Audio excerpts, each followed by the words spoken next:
Okay, so have you ever had one of those nights where you crash hard, like totally exhausted, but then bam, it's 3 a.m. and you're just awake, but not really rested, more like suspiciously wired? Oh, definitely. Like your body's exhausted, but your brain or maybe your liver apparently decided it's party time. It's the absolute worst. Exactly. Like your whole system is humming with this low-grade alarm, and you're lying there thinking, I should be asleep. I am tired. Right. It's that feeling of being tired, but paradoxically, too tired or maybe too stressed internally to actually get deep restorative sleep.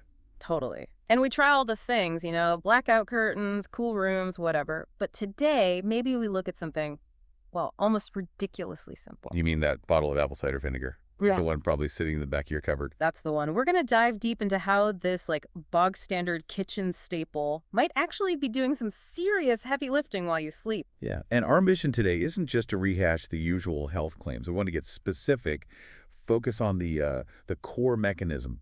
It really boils down to one key player, acetic acid, Acetic acid. Okay. and how that molecule sets off a cascade of benefits overnight. We're talking about improving the quality of sleep, not just, clocking hours, bringing some order to that internal chaos. All right. I'm intrigued. If a splash of vinegar can stop my 3 a.m. liver rave, I need the details. So where does this acetic acid start its work? Is it all about blood sugar? That's definitely the first big piece of the puzzle. The most immediate effect ACV has is on your blood sugar after a meal, especially meals heavy in starches or sugars. Okay, we eat carbs, blood sugar goes up, standard stuff. Right, but acetic acid kind of acts like maybe a traffic cop. Yeah. Or a bouncer. It actually interferes with the enzyme. Enzymes, like the ones that break down the food. Exactly. Specifically, enzymes like amylase in your saliva and pancreas. These guys are responsible for chopping up complex carbs into simple sugars.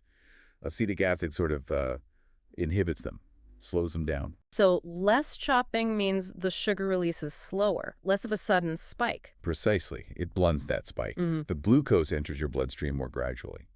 Less drama, metabolically speaking. Okay, that makes sense after dinner. But how does that help me at 3 a.m. when I haven't eaten for hours? Why is blood sugar still a thing then? Great question. This is where it gets really interesting for sleep. See, for people with maybe some insulin resistance, which is super common. Yeah, a lot of us are dealing with that. Right. Their fasting insulin levels can stay a bit too high.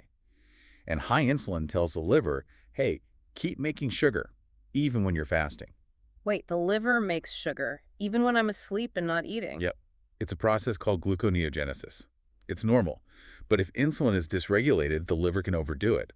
That's why some people, like diabetics, can actually wake up with high blood sugar. Wow, okay. I never knew that. So taking ACV earlier helps keep those insulin levels more stable throughout the night, which tells the liver, okay, chill out. We don't need all that extra glucose right now. Yeah. It lowers that background metabolic stress. So less internal sugar panic, basically, which I imagine leads to better actual sleep, not just being unconscious. Exactly. You move away from that frantic, fake sleep, the kind maybe after a couple of drinks. Yeah. You're out, but you wake up feeling like you've gone 10 rounds. Yes. The sleep hangover? That's often because your blood sugar or stress hormones like cortisol are bouncing around all night. ACV, by helping stabilize the blood sugar part, allows your system to actually settle down. Yeah. It helps the right neurotransmitters signal for deep, restorative sleep cycles. Okay, so blood sugar is calmer. What about digestion? Feeling bloated or heavy after dinner definitely doesn't help sleep. Not at all. And ACV helps there too, speeding things along. But this brings us to that big, kind of confusing paradox. Heartburn. Oh, yeah. This one always gets me. ACV is acidic, right? So how on earth does adding more acid fix heartburn, which feels like, acid fire? It seems totally backwards, I know. The instinct is, I have burning, I need an antacid, kill the acid. So people reach for Tums or, more seriously, those PPIs, the proton pump inhibitors. Right, the strong prescription ones. Yeah. But here's the thing a lot of research points to. Often, heartburn isn't caused by too much acid. It's actually caused by too little stomach acid. Too little? How does that work? If the stomach isn't acidic enough, the food just sits there longer than it should.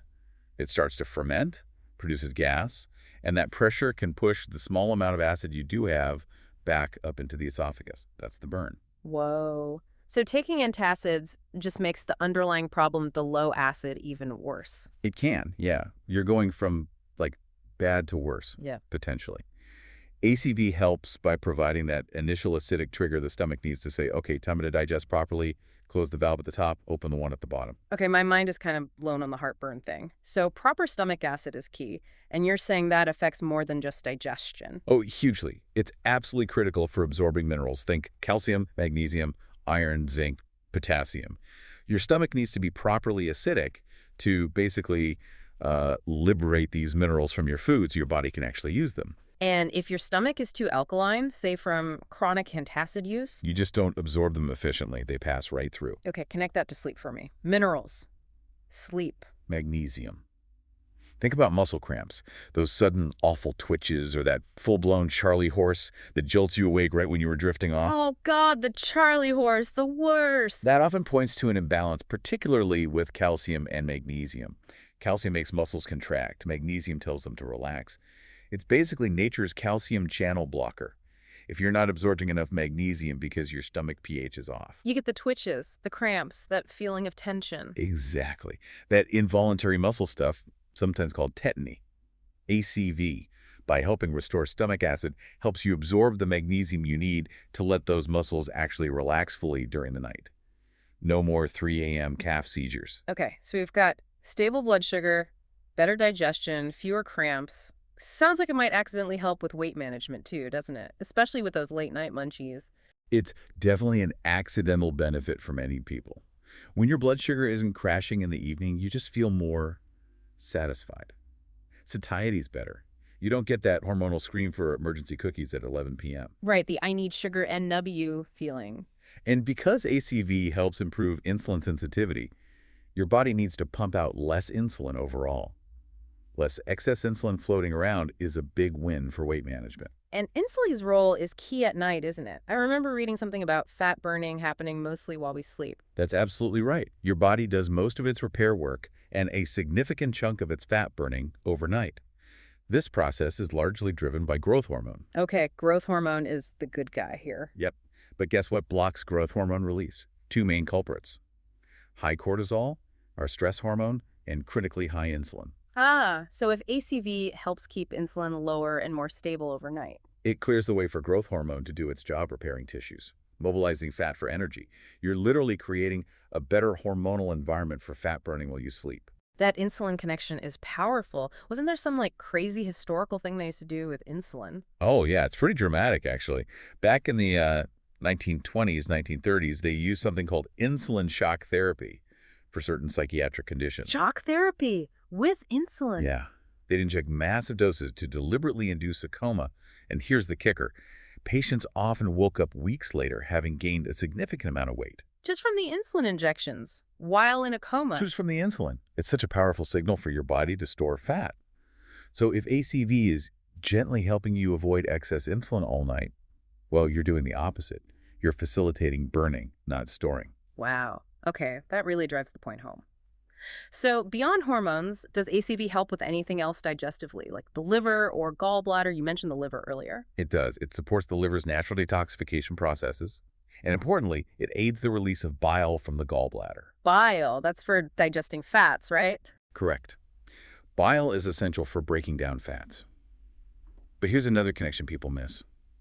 The gallbladder doesn't release bile effectively unless the stomach signals that it's acidic enough. So if you're always taking antacids. You might be setting yourself up for gallbladder issues down the line. Yeah. Sludge, maybe even stones, because the bile isn't flowing properly, it gets stagnant. And trust me, a backed up, angry gallbladder is not conducive to restful sleep.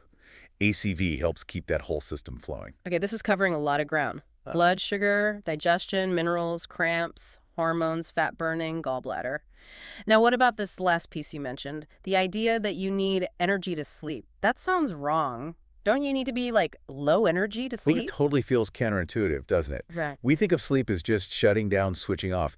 But biologically, sleep is an incredibly active process. Active. Your brain is consolidating memories, your body's repairing tissues, your systems are regulating hormones, and crucially, your autonomic nervous system needs energy to shift from the fight-or-flight sympathetic state to the rest and digest parasympathetic state. Calming down actually takes metabolic effort.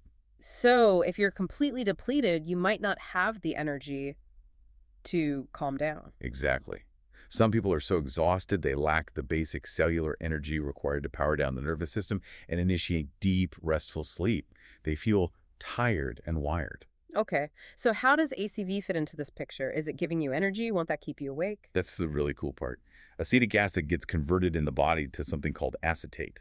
And acetate is an amazing alternative fuel source for your cells. Alternative fuel, like instead of And, glucose. yep, acetate can be turned into acetyl-CoA, which slots directly into the Krebs cycle. That's the main energy-producing process in your mitochondria, the cell's power plants. So ACV is literally feeding your cells energy. It is.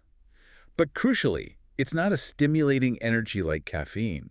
It's providing this calm, steady fuel that primarily supports the autonomic nervous system's ability to downregulate. It helps power the calming process, supporting neurotransmitters like GABA. So the energy helps you relax. It helps you get into deep sleep. Precisely. It reduces that internal restlessness. It might even help with things like restless leg syndrome for some people. It fuels the process of achieving deep restorative sleep. So you wake up actually feeling refreshed, with energy for the day, because your body had the fuel it needed to properly rest and repair overnight. That's the idea. It's the ultimate biological win-win. You fuel the rest so you can have energy later. Okay, I'm sold. This sounds ridiculously simple, but makes a ton of sense. If someone wants to try this, like, tonight, what's the practical advice? How do you actually do it? Keep it super simple. 1 to 2 tablespoons of raw, unfiltered apple cider vinegar. Make sure it has the mother, ideally. Yeah, right? The cloudy stuff. Yeah. Mix that into a glass of water, Yeah. maybe 8 ounces or so, and drink it right after dinner. Right after dinner. Why then? That timing ensures it's in your system to help with digesting that meal, managing the blood sugar from it, and setting the stage for better mineral absorption and stable levels overnight. What if you really can't stand the taste? It's pretty potent. It can be, yeah. You can add a squeeze of lemon juice or a few drops of liquid stevia if you need a little sweetness. That usually makes it much more palatable. Okay, and the really important practical tip. We're talking about acid here. Absolutely critical. Use a straw. Always drink it through a straw. To protect your teeth. Exactly. Yep. You want the benefits inside your body, not etching away your tooth enamel. Sip it through a straw, maybe rinse your mouth with plain water afterwards, and you're good to go. Okay, let's recap. We started talking about just wanting better sleep, and now we've covered stable blood sugar all night, deeper actual rest, potentially fewer muscle cramps. Better digestion, maybe less heartburn, improved mineral absorption, reduced late-night snacking urges, support for fat-burning hormones, better liver and gallbladder function. And even providing the energy needed to calm down and sleep deeply. It's kind of an insane list for something that costs, what, a few bucks a bottle? It really is. And that leads to the final thought I want to leave people with. We spend so much time and money chasing complex solutions for health problems. Oh, yeah. Fancy supplements, complicated diets, expensive gadgets. Right. But what if some of the answers are much simpler? If adjusting something as basic as stomach acidity can ripple outwards to affect sleep, metabolism, mineral status, digestion. Maybe we should ask, what other fundamental things are we overlooking? Are we trying to solve complex issues downstream when a simple upstream fix, something already in our kitchen, might be the key? It's the ultimate health irony, isn't it? Maybe the secret weapon for finally getting that deep restorative sleep and helping your body burn fat wasn't some high-tech biohack after all, but just getting enough. Acid. Wild.